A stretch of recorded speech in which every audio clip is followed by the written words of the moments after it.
Pinasok ka na.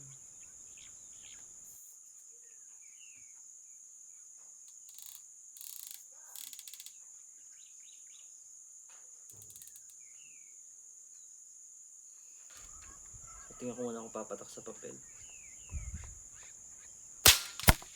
Okay, ilalim na lang. Sa pauli. Ilalim siya pumata. Ilalim uli. Dikit na dikit. So, i-hold over natin. Pangatlo siya. Tingnan natin kung kaya natin ibabaw. So, dito, nasa 0.5. Wala pang 0.5. So, i-adjust natin ng 0.5. Tingnan natin kung mag-adjust sa bullseye. Okay. So, dapat pala saktong-sakto dun sa half ng guhit. Sa part na to guys, sa halip na nag-adjust ako ng half MOA, ang nagawa kong adjustment ay 1 MOA. Kaya sa ibabaw talaga pumatak. Tapos yung second shot ko, ganun uli yung nagawa ko. 1 MOA or sa tapat ng number 1 sa ilalim ko, ini-adjust ang holdover instead na dun sa half lang. Kung mapapansin nyo guys, after 5 to 6 shots ay nagre-reload na ako. Ayaw ko kasing ma-overstress yung spring ng ating magazine, kaya ganun na lang ginagawa ko para hindi lagi nakatodo ang rotation ng ating magazine. Testing ulit tayo sa kabilang side naman. So kanina nag-hold tayo ng 1. Ay, mali tayo ng tansya.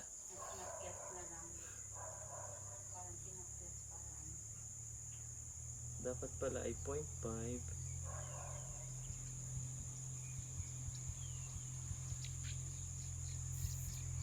Ang nagawa nating adjustment ay 1.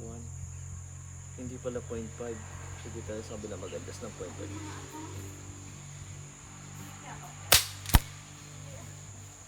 Ayun na, level na. Hangin na lang yun.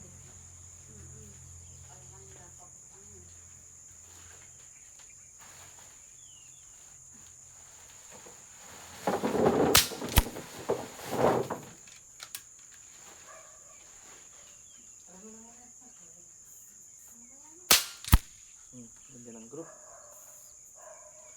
So, ano kaya yung sinasabi niya na pag nagbago ng zoom? Ito nga kasi kapag sinilip mo,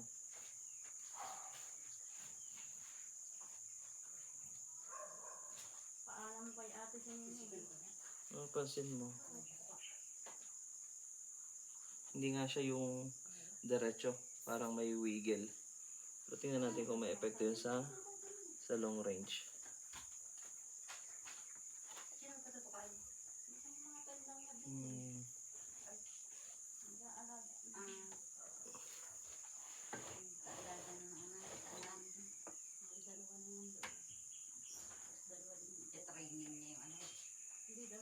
So ngayon nakatapat naman siya sa 50 meters. Tama naman. So subukan natin sa 90.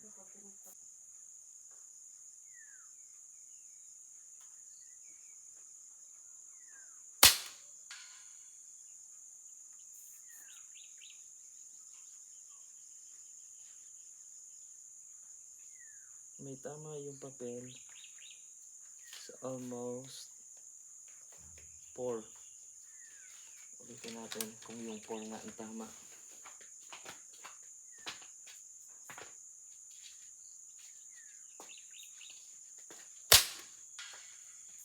No? 3.5 lang.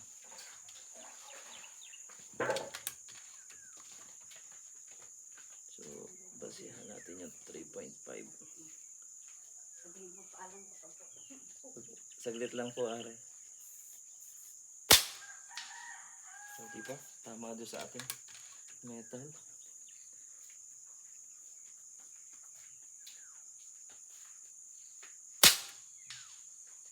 Dikit.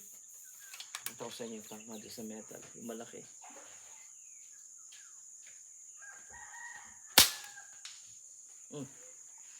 Ganda. Sige po. Hindi pa yata po kayo. Okay na po. Tinesting ko lang po ring scope. Punta tayo dun sa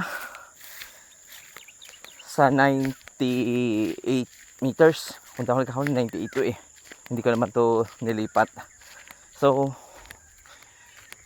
nag-testing tayo doon sa malaking plate natin. Nag-hold over tayo. Tansya natin, mga 2 to 3 yon. Pero nung pumatak siya, mas mababa.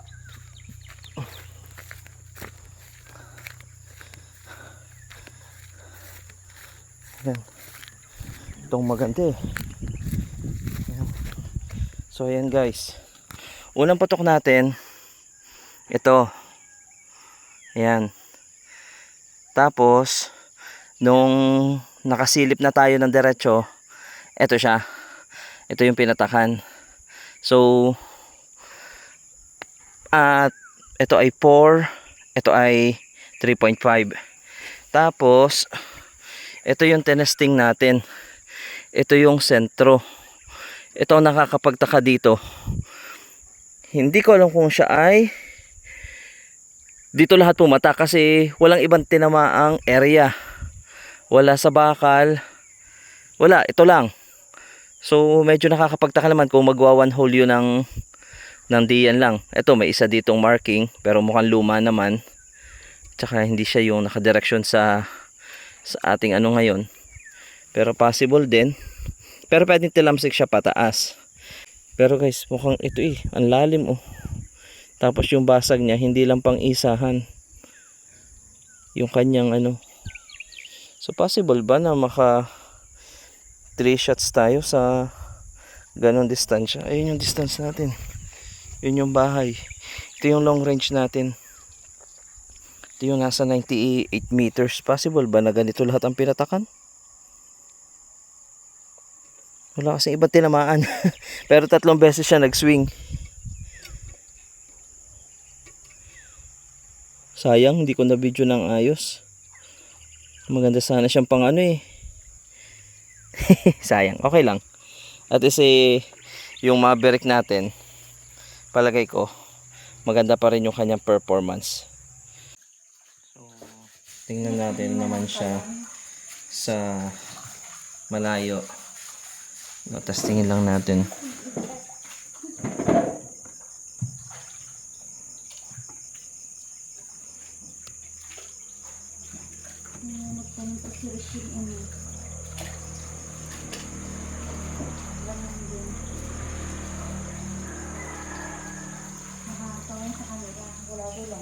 Yan.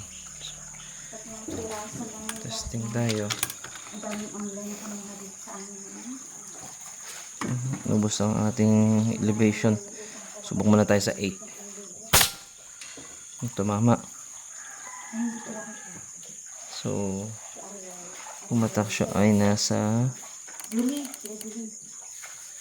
kung ayan, ito lang yung pinakamalaki. Ano siya yung pinakamalaking patak doon eh.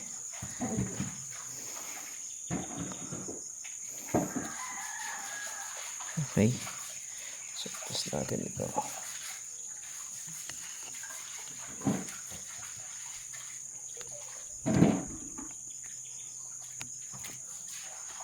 Okay naman ang windage. Sa elevation tayo. Ayun. Elevation niya. Ayan. So, testing. Isa pang try.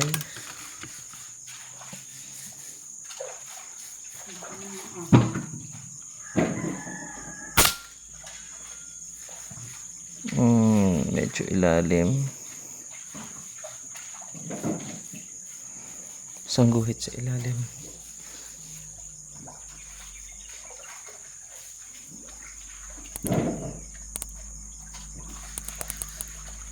Yan. Testing tayo dito. Kung papatak. Ano, sa may sentro. Tingin ko sentro eh. Dalawa sa gitna. Subukan natin yung mas maliit.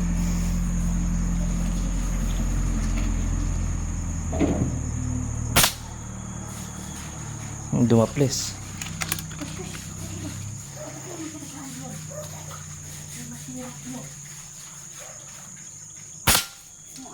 Oh, layo na yan.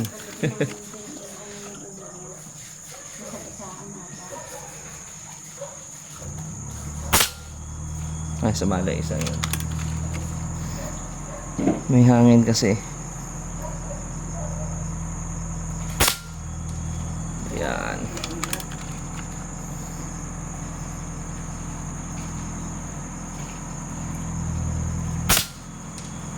Ha. Sulit.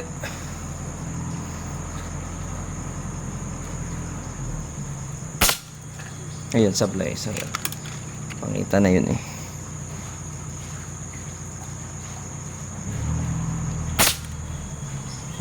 Kaliwa.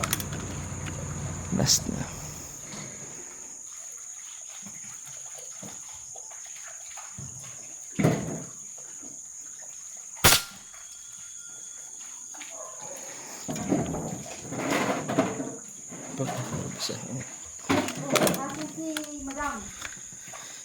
Ayos, ayos.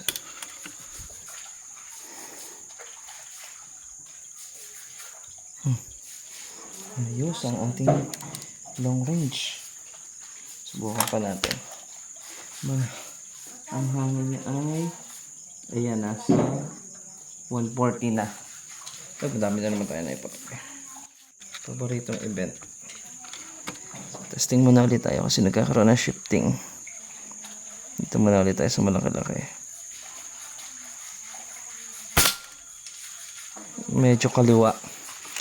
Kaunting-kaunti. So pag dito kaliwa lang.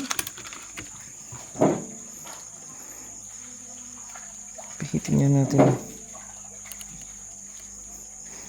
Ayan. Medyo kaliwa lang.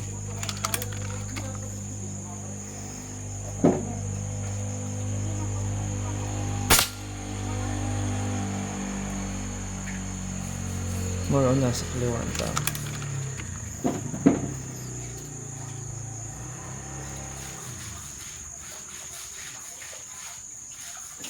Nadadali pala tayo sa parallax.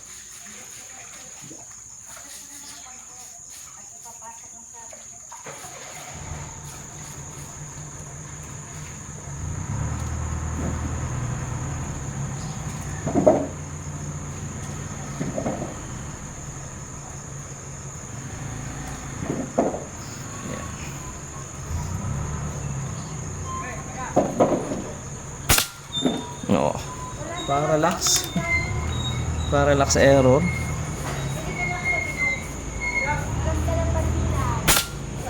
Wah. Ayos na. Maingay na. Maingay na pero sulit. Ayan guys, yung distance natin. Ayun, yung dilaw na yung sa gitna sa dulo dito. Nasa mga natin. Ayan, sa gitna yan. So, puntahan natin. Kiraan po. Yeah. 1, 2, 3, 4, 5, 6, 7, 8, 9, 10, 11, 12, 13,